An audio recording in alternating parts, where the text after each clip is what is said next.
All right, thanks for coming and thanks for tuning in. So, as Franz was saying, this is 9 years since we delivered the first Model S, the first car produced here in Fremont, so almost a decade. And I think we're really taken it to a whole new level with Plaid. Some of you may know that, I mean, basically our product plan is stolen from Spaceballs. So we've gone Plaid speed.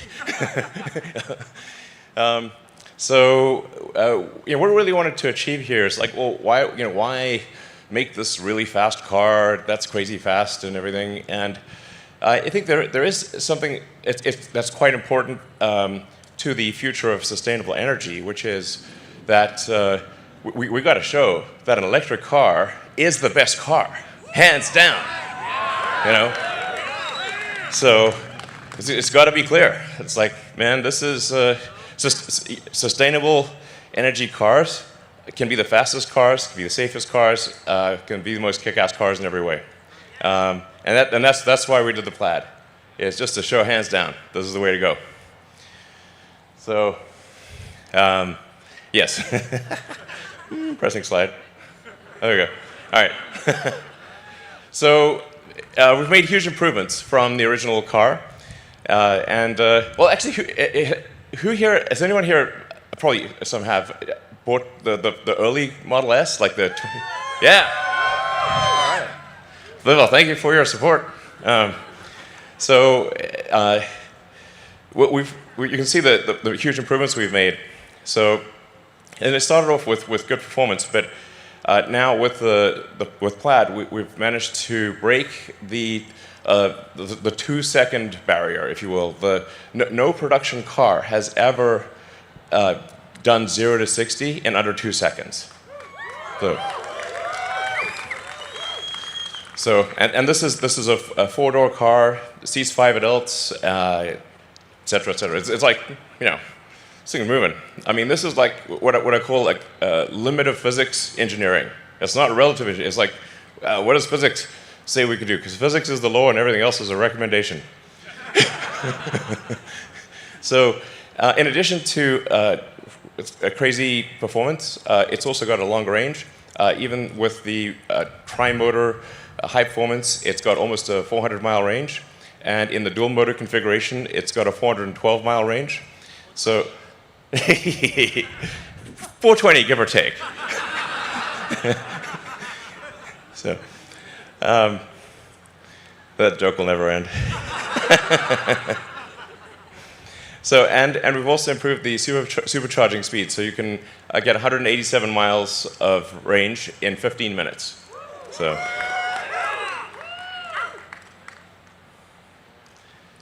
Yeah, so quickest production car, to be clear, of any kind ever made, like I said, first to ever break the 2-second barrier. Later tonight, you'll get a chance to drive around the track, and like this is really something you have to feel to believe, because it hits you right in the limbic system. It's like, damn, like, whoa, yeah. It is basically, what is the car that we can, how can we make a spaceship a car, you know? So, hello. Let's see. Yep. And then in terms of additional stats, it's also the fastest production car to complete a quarter mile, so 9.23 seconds. It's got a 200-mile-an-hour top speed, over 1,000 horsepower, almost 400-mile range. Like I said, charges so fast, you know, it'll be probably done by the time you have a coffee, basically. And talking about some of the sort of details behind it. So we have an all-new battery pack. And then something we're really proud of is the new carbon-sleeved rotors for the motor. So this is the first time that there's, to the best of our knowledge, there's been a production electric motor that has a carbon overwrapped rotor. So this is a super hard thing to do because carbon and copper have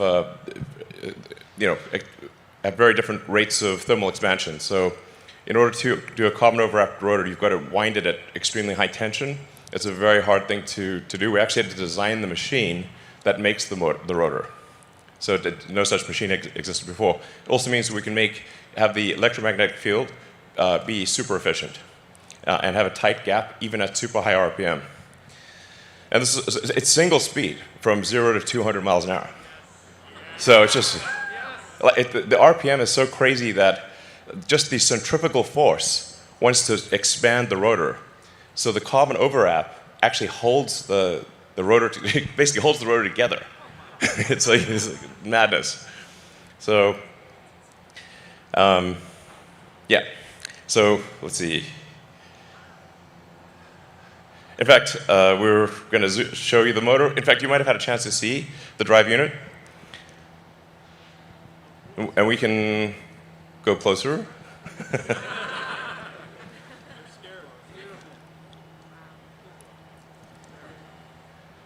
I mean, this is really an amazing work of engineering. Yeah.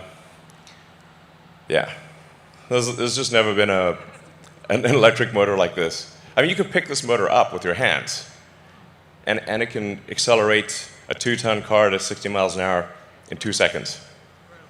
I mean, that kind of power to weight is insane. Yeah. So it goes. It goes up to 20,000 RPM and maybe a little more. So.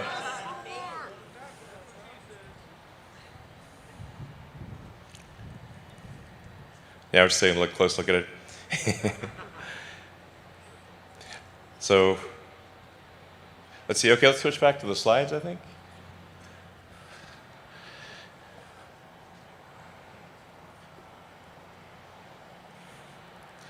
So, in it, we also were able to achieve the lowest drag coefficient of any car ever made.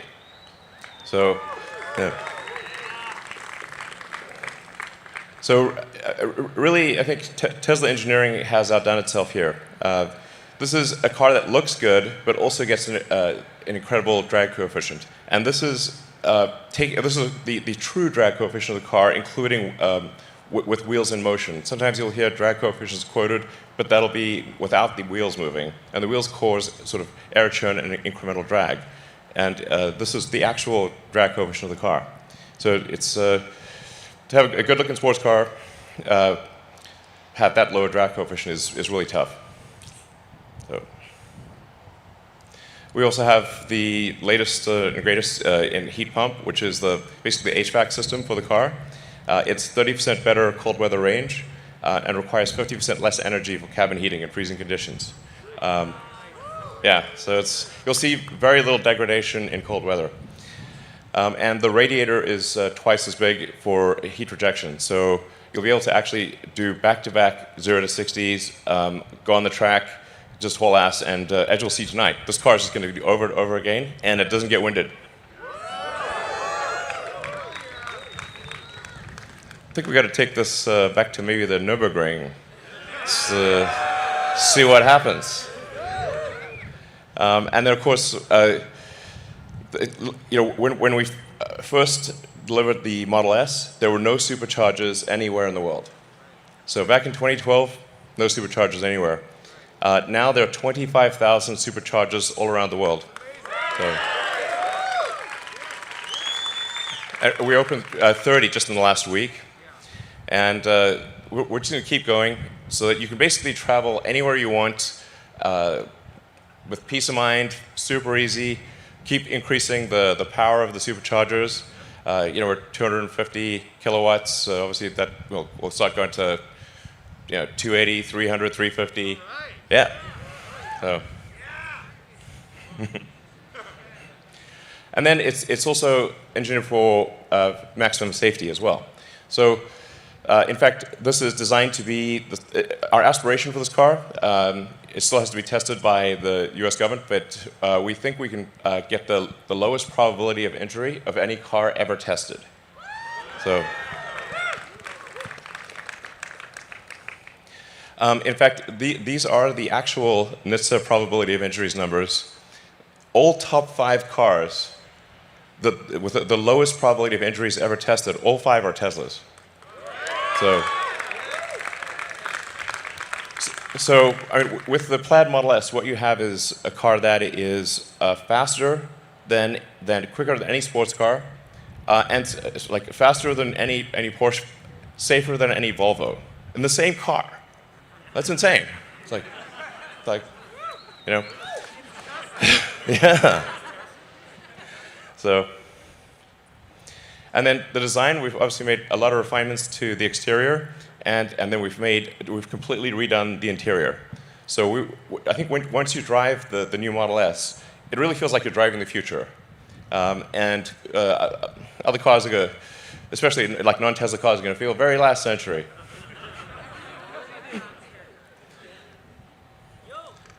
So, all new interior. As you can see, we changed the orientation of the main screen, so it's easier to watch movies and that kind of thing in landscape. Yeah, exactly. I mean, in other notes, we have ventilated front seats. So, yeah. Anyway, I think it's really. You drive around and it really feels like, okay, we're in 2021. Great. We have this yoke steering wheel, which is a little different, but I think once you try it, you'll think it's great. The visibility of the main screen is super clear, especially for autopilot. So you can see the entire panoramic view you can basically see the mind's eye of the car. Yeah, it's really cool. So.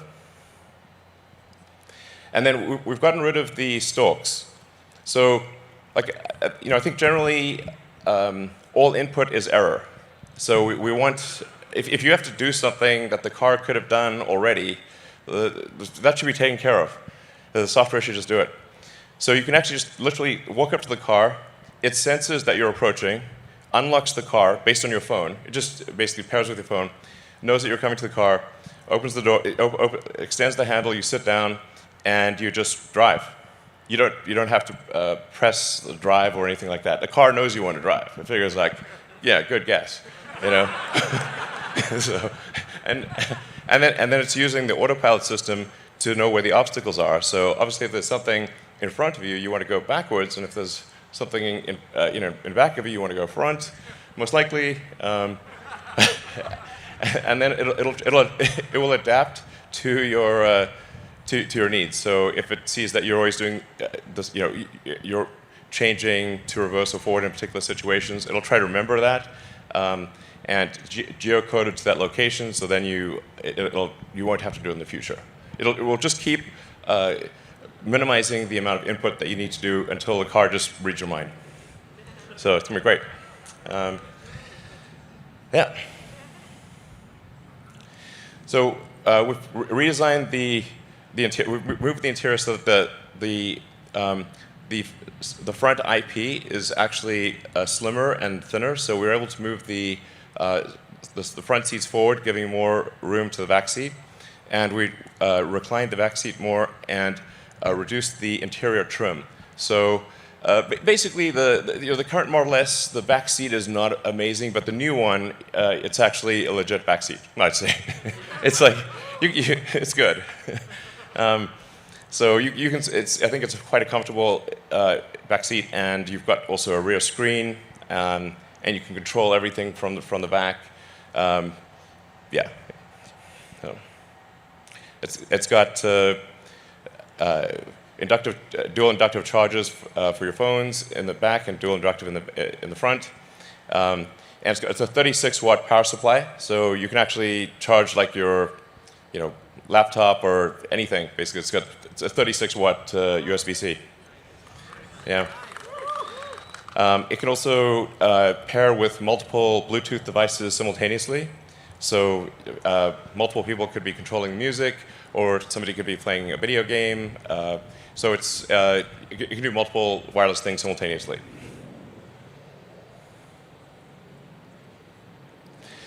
And then, similar to the Model 3 and Y, instead of having air vents, we use intersecting columns of air.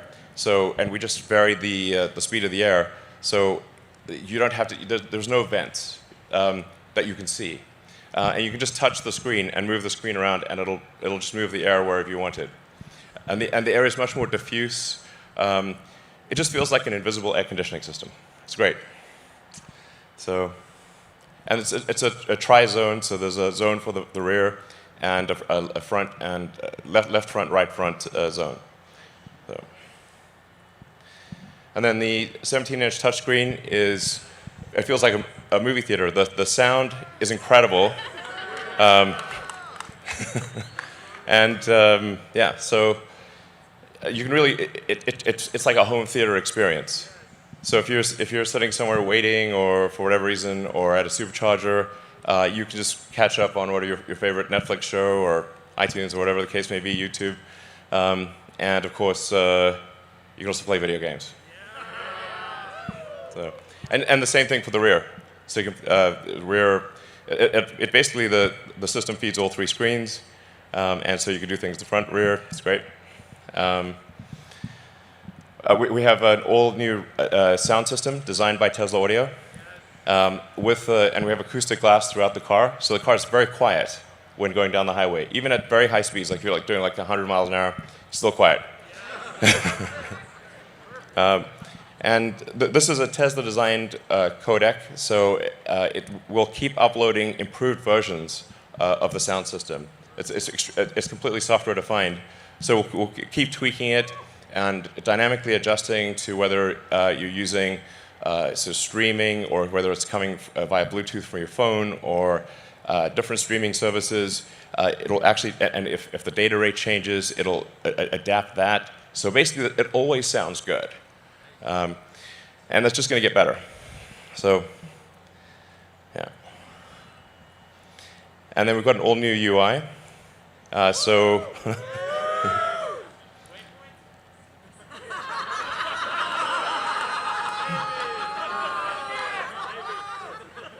Really want waypoints.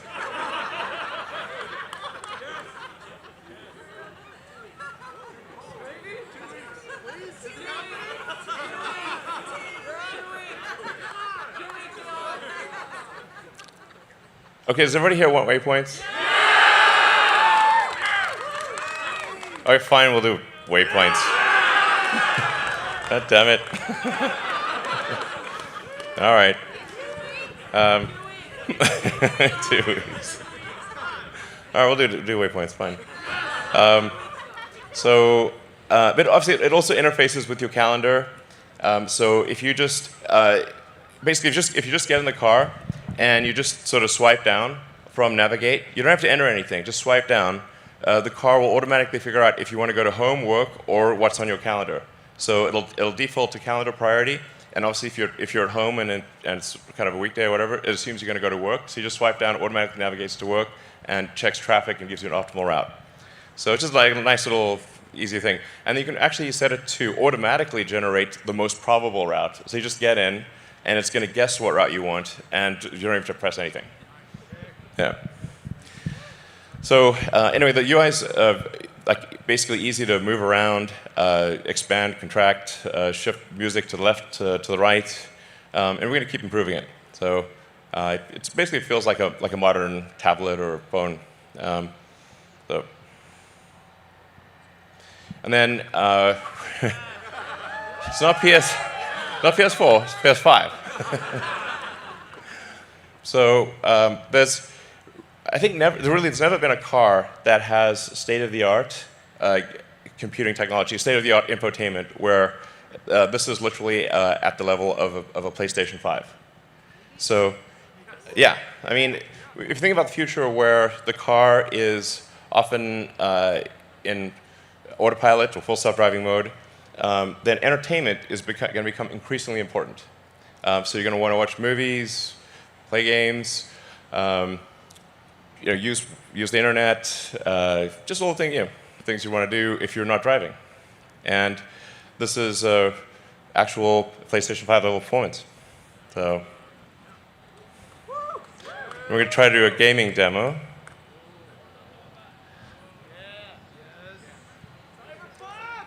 Yes, it can play Cyberpunk. So this is somebody playing the car right now. This is playing live. Yeah. So it's like pretty great, So have fun in the game. It's gonna be great. So, all right. So high frame rate will do 60 frames a second with state-of-the-art games. Yeah. All right, so we got incredible performance, interior of the future. I think engineering that's practically alien. So, like I said, simultaneously the safest car in the world and the fastest. This is insane. So, we also got look at some things like the power curve. So, I think this really illustrates the difference. It maintains 1,000 horsepower all the way up to 200 miles an hour.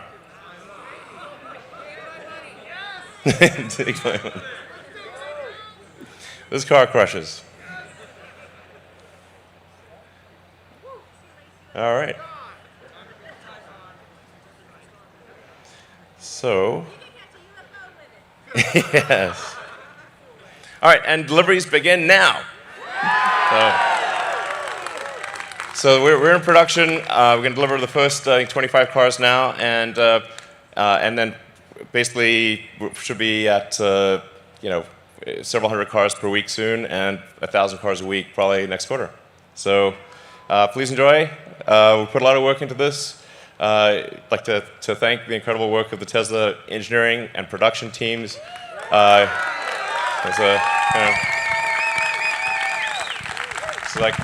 my hat is off to Tesla engineering, production, design, the whole group. They put their heart and soul into this. So hope you enjoy it. So let's deliver some cars. All right.